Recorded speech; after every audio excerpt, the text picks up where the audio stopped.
আজ আমি জোর করে আন্দোলনের উপর চড়াও হব, তখন আপনি কি প্রশ্ন করতেন বলুন?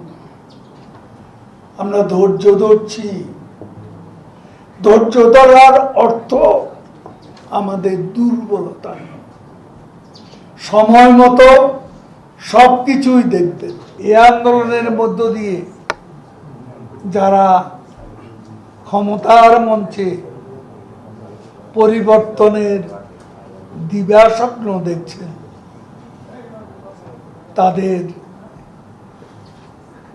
এই স্বপ্ন অচিরেই কর্পূরের মতো উবে যাবে। আমরা এ ধরনের যে তথাকথিত আন্দোলন, যার সাথে জনগণের সম্পৃক্ততা নেই এবং স্বাধীনতা সার্বভৌমত্বকে যেই আন্দোলন টার্গেট করে, মুক্তিযুদ্ধকে টার্গেট করে, মুক্তিযুদ্ধের ইতিহাস নিয়ে বিকৃত বক্তব্য উত্থাপন করে, সেই আন্দোলন আমরা মোকাবিলা করব, প্রতিহত করব এবং ইনশাল্লাহ পরাস্ত।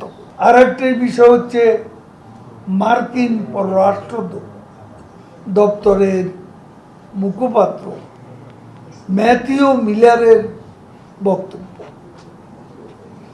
বাংলাদেশ সম্পর্কে তিনি যা বলেছেন তার নিন্দা জানানোর ভাষা আমাদের জানা নেই। তারা অন্য দেশ সম্পর্কে,